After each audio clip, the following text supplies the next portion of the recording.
नमस्कार साथियों, मिधांस की कहानियाँ यूट्यूब चैनल में आपका हार्दिक स्वागत है। आज मैं आपको बताऊंगा भगवान शिव के वाहन नंदी की कहानी। प्राचीन काल में एक ऋषि थे शिलाद।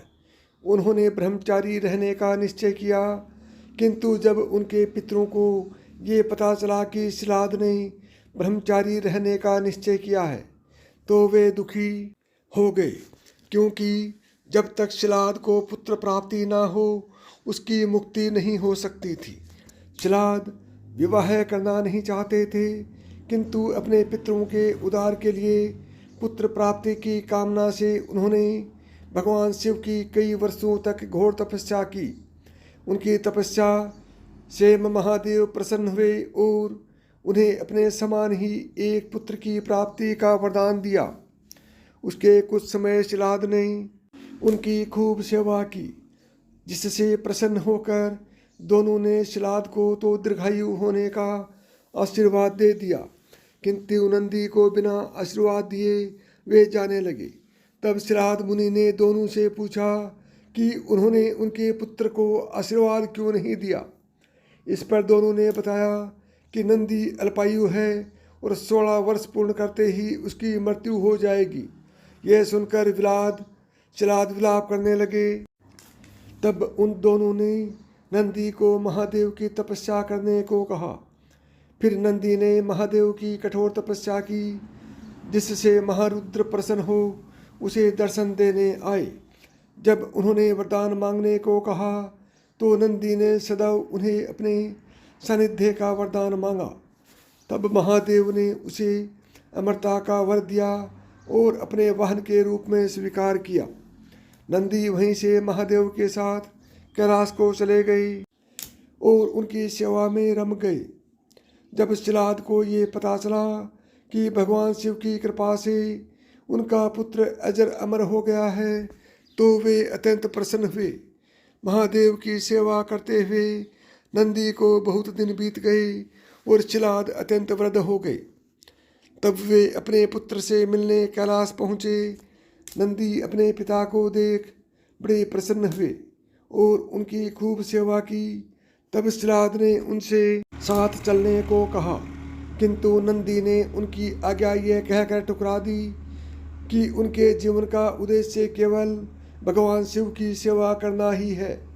तब शिलाद मुनि से भगवान शिव से प्रार्थना की कि अब इस वृद्धावस्था में वे उनके पुत्र को उनके साथ भेज दें। ये सुनकर भगवान शंकर ने उन्हें अपने पिता के साथ जाने की आज्ञा दी।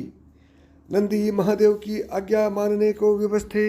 इसी कारण भरे मन से वे शिलाद के साथ लौट गए, किंतु उनके प्राण कैलाश में ही रह गए। अपने आराध्य से दूर होने के कारण नंदी का स्वास्थ्य प्रतिदिन बिगड़ने लगा। तब शिलाद ने उसका विवाह मृत कन्या सुयासा से करवा दिया, ताकि गृहस्थ जीवन में वे रम जाएं। किंतु इसका नंदी के स्वास्थ्य पर कोई प्रभाव नहीं पड़ा और वे शीघ्र ही मरणासन अवस्था में पहुंच गए। जब शिलाद मुनि ने देखा कि उनके पुत्र के प्राण संकट में हैं, तब उन्होंने भगवान शिव से उसे बचाने की प्रार्थना की। अपने भक्त को इस अवस्था में देखकर वे तुरंत आश्रम पहुँचे और नंदी को स्वस्थ कर दिया। तब शिलाद मुनि समझ गए कि नंदी महादेव के बिना जीवित नहीं रह सकता, इसलिए उन्होंने उसे सुयेसा के साथ कैलाश जाने की आज्ञा दे दी। एक बार महादेव देवी पार्वती के साथ अंतःपुर में थे और उन्होंने नंदी को द्वार की रक्षा करने को कहा। तभी वहाँ महर्षि भृगु आई और महादेव के दर्शनों की इच्छा जताई, किंतु नंदी ने उनसे कहा कि महादेव की आज्ञा के अनुसार वे द्वार से नहीं हट सकते। इस पर महर्षि भृगु क्रुद्ध हो गए और उन्होंने नंदी को श्राप दिया कि वो जल्दी ही किसी के हाथों परास्त होगा। जब भगवान बाहर आए तो नंदी की स्वामी भक्ति से बड़े प्रसन्न हुए और उसे समस्त शिवगणों का अधिपति बना दिया और नंदीश्वर की उपाधि दी। कुछ काल के बाद राक्षस राज रावण कैलाश पहुंचा और नंदी ने उसे रोका। तब रावण और नंदी के बीच भयंकर युद्ध हुआ, किंतु भृगु के श्राप के कारण रावण ने नंदी को परास्त कर दिया। उसे परास्त करने के बाद रावण ने उसे पशु मुख कह उसका उपहास किया। तब नंदी ने रावण को श्राप दिया कि किसी बहुमुख के कारण ही उसका विनाश होगा। उसी श्राप के कारण ही महादेव ने हनुमान के रुद्र में रुद्रावतार लिया और समस्त लंका को जलाकर भस्म कर दिया। नंदी को स्वामी भक्ति के साथ साथ बल और कर्मठता का प्रतीक भी माना गया है। श्री राम के अश्वमेघ यज्ञ के जब श्री राम की सेना ने वीरमणि के राज्य पर आक्रमण किया तो शिवगणों के साथ उनका भयंकर द्वंद्व हुआ। इस युद्ध में नंदी ने स्वयं हनुमान जी को शिवास्त्र से बांध दिया था। जब देवी सती ने दक्ष के यज्ञ कुंड में आत्मदाह कर लिया था तो वीरभद्र के आने से पहले नंदी ने अकेले ही दक्ष की सेना का संहार कर दिया था। यही नहीं, कई जगह इस बात का भी वर्णन है कि श्री गणेश और कार्तिकेय को अपनी पहली युद्ध नीति शिक्षा नंदी से ही प्राप्त हुई थी। एक कथा के अनुसार देवी पार्वती ने भगवान शिव से वेदों का रहस्य जानने का अनुरोध किया। ये ज्ञान इतना गुढ़ था कि भगवान शिव देवी पार्वती को लेकर अमरनाथ की गुफा में गए ताकि देवता भी इस रहस्य को ना जान सकें। मार्ग में चंद्र, वासुक इत्यादि सभी चीज़ों को त्याग करते गए। गुफा पर पहुंचकर वे नंदी को भी वहीं छोड़ते। वे कहते कि वत्स, मैं तुम्हें सबसे अंत में त्याग रहा हूँ क्योंकि तुम मुझे सब प्रिय हो। वेदों का ज्ञान देने से पहले वे पार्वती से कहते हैं कि अगर उन्होंने ये ज्ञान पूरा ना सुना तो वे उनसे बिछड़ जाएंगी।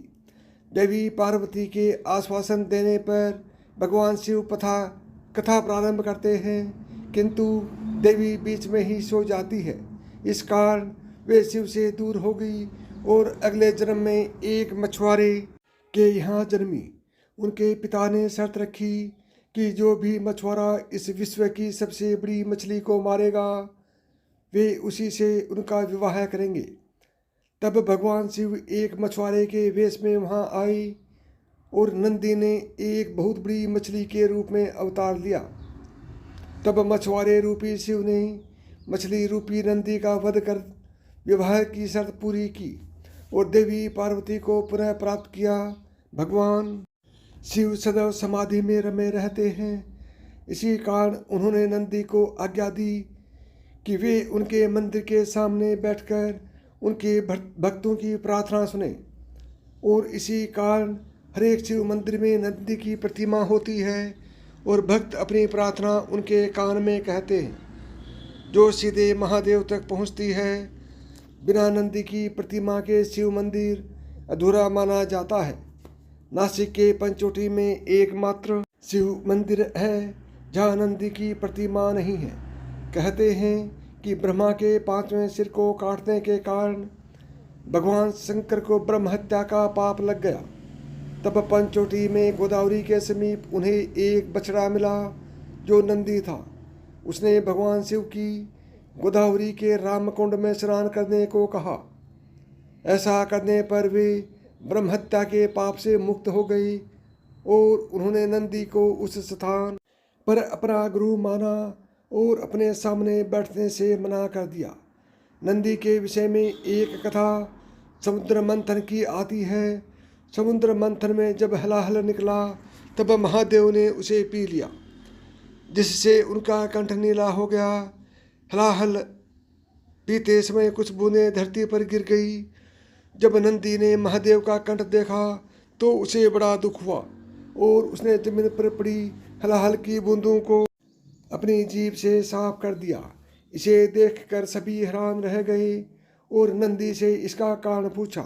तब नंदी ने कहा कि जिस कष्ट को उनके स्वामी ने ग्रहण किया है वही कष्ट उसने भी ग्रहण किया। इसे देखकर देव एवं दैत्यों ने एक स्वर में नंदी की प्रशंसा की। साथियों, यह कहानी आपको कैसी लगी कमेंट करके बताएं और अभी तक आपने मिथास की कहानियाँ यूट्यूब चैनल को सब्सक्राइब नहीं किया है तो सब्सक्राइब करें। हर हर महादेव।